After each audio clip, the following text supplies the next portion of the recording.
Batman Secret Files Miracle Molly issue 1, James Tynion the fourth, writing with Danny on art.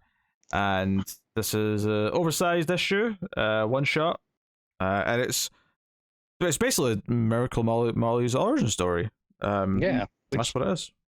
I didn't know if I was going to read this or not. And then Tynion mentioned in his newsletter last week, the week before, that this is one of his favorite single issues that he's ever written. And I was like, that's interesting. I'll probably check it out. Yeah, so it starts off in present day where Miracle Molly and some of the other Insanity Collective are breaking into an apartment to steal something. And when he gets there, there's like a sort of an older couple and a guy who's like their son. And he's like, I recognize that voice, and that kind of spurs us into the origin, right, and who this is. And this is actually her husband. she was married before all this. And her name wasn't even Molly. It was it Mary? I think it was Mary. Yeah. And effectively, what this story is, and I quite dug this, is it's like she's got this job. She's not quite getting that promotion. She's at this tech company. She's got all these ideas how to advance, but no one, they treat her like a secretary. They don't treat her like someone who actually gets to submit ideas and that kind of thing. But that's what she wants to do, and she's up all night on the computer. She's working hard. She's trying to fit into the system and succeed, and it's right. But her husband's getting more and more annoyed that she's not wanting to have kids. Her in-laws even are getting annoyed at her that she's not having kids. They kind of dismiss the fact that she wants to like have a career and rise in the ranks. Her boss belittles her and says, "Oh, it's nice you tried to submit ideas of that pink folder, but just make sure everything's done on time." And I think where it really shines is when it gets to the pages where it's just kind of showing her routine over and over again, and it's kind of the misery on her face as she's at dinner with her husband. She looks miserable during sex. And you've got a couple like that do this. You've got like some that are just like the 6 panels. You've got some that are like the 3 strips going down. There's I think there's a gorgeous double page sequence of this sort of stuff. Yeah, especially once you start hearing the Insanity Collective guy, what's his face? Master Wise. Master Wise, yes. And we hear kind of the speech that he's giving online. This is what she's watching, and she's hearing this more and more. And he's offering this thing where we'll take away all your memories of the life that you've been kind of forced upon, and you'll just be the pure version of just you and whoever you're going to be. And that's and obviously that's what she eventually does at the end. But there's some, but yeah, there's that 2-page spread where it's just over and over you see these events playing out, and she's in this rut, she's in this loop. And there was a point where she's on the phone with her mother when she's at work, and her mother gives her shit for not wanting kids, and like, no, stop with this stupid job nonsense and wanting a career. Like, why don't you want this? Everyone wants this. And I think there's something super relatable about everyone saying you're supposed to want the same things that everyone else does and be satisfied with the exact same things. The same nuclear family, the same type of normal job that everyone else has, the same, as someone who's always been a bit of a weirdo, this is a really relatable feeling to get from a story. Yeah, nerd. I think just on top of the general relatableness, I think from Tynion writing this, I think there is an element of him projecting this. The rut here is the work for hire, the DC work that he has been clearly struggling with. Oh yeah, I can see that. He's talked about that publicly, that he's been struggling with that. The routine. He hasn't got the passion that he had for writing Batman that he did when he was writing Detective Comics. He doesn't have that in him right now. But then he can set himself free and do something else entirely. Funny. And that's what she's getting at here. I think you could apply it to that right now and what he's going to, but you could probably also apply it to, I'm sure when he said to people he's going to try and make comics, I'm sure that was something that a lot of people who don't appreciate comics look down on it. Or even if they do appreciate comics, people appreciate movies, but if you tell someone I'm going to try and have a career in movie making, they'll go, your head's in the clouds, come down to earth. And absolutely. The only reason I say this now is him saying it's one of the favorite things he's ever written. The way that this is something he's written presumably quite recently, and that's where he is in his career right now. That's kind of what I'm linking it to. Although I'm sure I agree it is applicable to various stages. Yeah, and also to all of us. Even his sexuality as well. He's not straight, so it just does all these things. Having not read this issue and listening to that, but knowing what I do about Tynion, and some of the stuff that comes through in Nice House on the Lake, it definitely feels like this is kind of him projecting young James into the comics world and, be like everybody else. But he's like, but I'm not like everybody else. I just want to be me, and it feels like this is that, this is him doing that through the character of Molly. Oh, definitely. I think it's funny because, Matt, you said before we said that you didn't read it because you weren't a big fan of the art. Yeah. I'm assuming you only really looked at the first few pages. Oh, no, I went through, and I've liked some of the stuff that I've seen with Danny. For whatever reason, this art just was not doing it for me. Because I'd have understood that first few pages where it's all like almost Kirby-esque colors with all the yellows and the pinks. But then it settles into the flashback. It becomes very like almost Phillips-esque.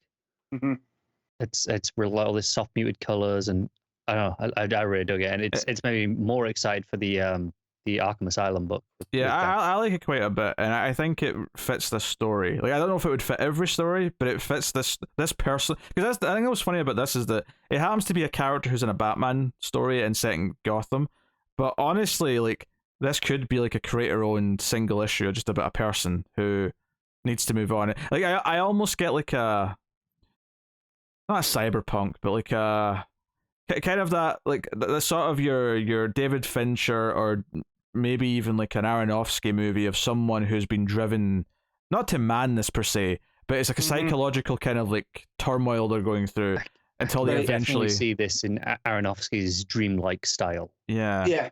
So of course, she sort of like takes a chance. Her husband says, "Why don't you pitch your ideas? You take a stand and sort of say, like, listen to me. Here's my ideas." And if it's, try and find out if there's even a chance of you getting a promotion, and maybe if not, then maybe we can decide for you to become a housewife and have some kids, and I'll be the breadwinner, as it were, the old nuclear family. And she says, okay, I'll agree to that. And she goes in, kind of storms into a private meeting, and obviously it's not a done thing necessarily, but it's not like in a overly unprofessional way either. It's like, hey, you're having a meeting about the ideas. I want to try and pitch to you quickly, and she sort of goes around, and it just you turn the page, and she's been walked out with her box of stuff. So she's been fired just for doing this. And then they take her ideas because they're their intellectual property now, because she developed them while there. I feel like the work stuff ties more into what he's been going through recently, but all the stuff about the personal life feels more like it's maybe more to do with like just his his personal life. I mean, that doesn't sound that insightful, but I think you know what I mean. Yeah, no, I agree. It's very clear as to why he, is proud of this issue. It's very clear he's projected a lot of himself, his current career, his personal life into this story. Yeah, but he's like, I'm going to use your ideas in the future, and you'll get no credit. And if you try to use any of your ideas that are in this book, then you that's our IP. We'll send the lawyers after you. Now, of course, I mean, this is stretching things a little bit in the sense that, like, I suppose if she actually pitched them, then maybe they do own them. But, if she just has ideas sketched away somewhere while she was technically on the clock for them, I mean, like, they can't prove shit. No, I think that's fine. I think you can even pitch stuff and it's fine. It's more just we'll accept this idea and then do nothing with it. Yeah. So she's going home, she's on the train, and she decides to turn back. At kind of this moment where she runs for the door again, and she sneaks back into the building, tries to steal her ideas back, and I thought it was going to get kind of sexual assaulty here for a second. Just the way it was like framed with like him in shadows and corner on the desk, and he never actually does. He's just a prick.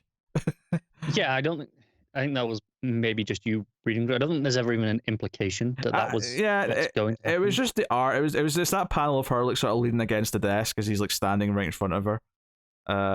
But no, he's just a complete prick, and he's like, no. Maybe I'll offer you a settlement fee to use your ideas, right? And you can take that. That's the generous offer. But then he tries to call security, and she hits him over the head, and it actually, I mean, I don't know if it confirms that he's dead, but if he's not dead, then he's certainly been... It never says that he's dead. She clearly thinks he is, though, or might be, which is why she runs. But also, we know that he did get a call off to security. They're on their way up. Mm-hmm. They will come in and, call an ambulance, whatever. Who knows? Maybe he's actually fine in the long run. Yeah, maybe. But she didn't know that. And basically, she calls in and tries to contact the Insanity Club. Says, "Hey, I need help. I've done something. I need to be a part of this." This is kind of her being pushed over the edge. And sure enough, Master Wise is like, "You sure you're ready to go through with this?" And yeah, she makes this willing choice to sort of like eject the life that's been forced upon her, so she can just be her. Because there's a lot of times throughout the issue as well when she'll look in her reflection and we'll see Miracle Molly in the reflection, because obviously she looks like a normal sort of blonde hair, wears glasses kind of woman, but she looks in the reflection, she sees, and that's maybe where I get the cyberpunk vibes, because she looks like a character from Cyberpunk, with the hair and the colored like yeah, tech. she has the undercut. She's very the robot eye as well. Yeah.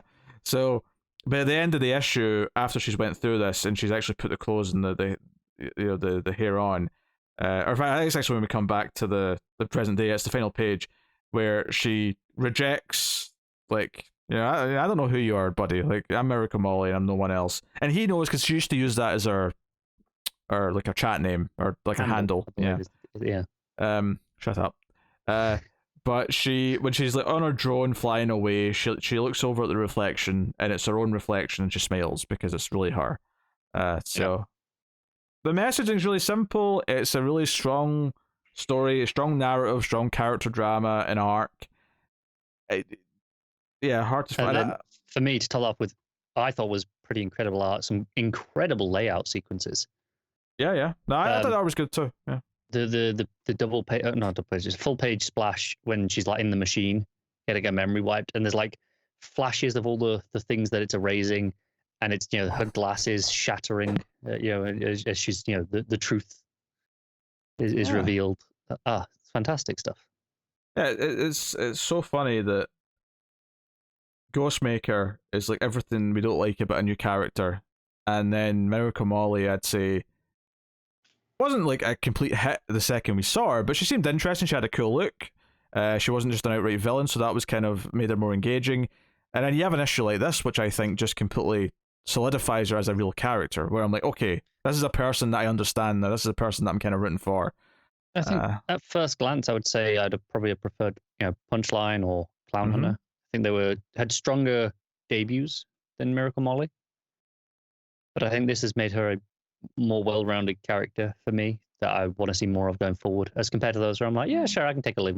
Yeah, she's more real now, and maybe that's because there's a lot of the real writer in her, but like she does feel like a real character, a real solidified. And here's the thing: this isn't like it's an amazingly inventive story that we got here. You lined up Fincher and Aronofsky films. It is the sort of story you've seen before, but it's just the style it's told with, the clear, personal flair that it's got to it that makes it so strong. Yeah, I mean, you can even go one step further and like it's not as dark as this, and she's not as she's not deranged, but it's kind of the same sort of character story that you get in something like a Taxi Driver. It's all about this one character going through their life and the psychology of what's going to drive them to the decision at the end. It's that kind of in depth. Yeah. I think it's great that you went to Taxi Driver, and I was going to go to Fight Club, which again, same lines. Neither of us went to the DC related movie that would have been the. No, because F that movie. Yeah, I know. Yeah, that movie's not good. No, it's not. So, no, it's really good. What are you giving Miracle Molly, Connor? I don't know, 9. I love this issue. Yeah. Yeah, I'm pretty much there. I'll go 8.5. I think it was a nudge lower, but I really liked it as well. It had a good vibe. Like, once it started montaging through the middle, and I was like, sometimes when a comic tries to do, what is effectively a montage in comic book form, that's when I know I'm either really into a book or out of a book, because if I'm out of the book, it just feels like a mess of images with, like, no... Just a sequence of panels. Yeah, it's just a lot of panels of random things. But even though this was repeating things, essentially, because it was like, oh, here's her waking up again, here's her staying up late again, here's her being bored during sex again, or whatever. To the art's credit, it doesn't actually reuse the same images. Like sure, yeah. Which you can do, and there's nothing wrong with that. But they are all, individually drawn, things when we're repeating these sequences to show that they're not identical. It just feels the same. But it gave me this passage of time. It gave me this feeling of the turmoil stacking up and the weight of this life like bearing down on her. Like I really got that as it went on. So good stuff. So yeah, if you didn't pick up Batman Secret Files Miracle Molly, pretty big recommendation. I think that will enhance your appreciation of that character, and she's going to feature in Fear State more heavily as it goes on, no doubt. So would recommend it.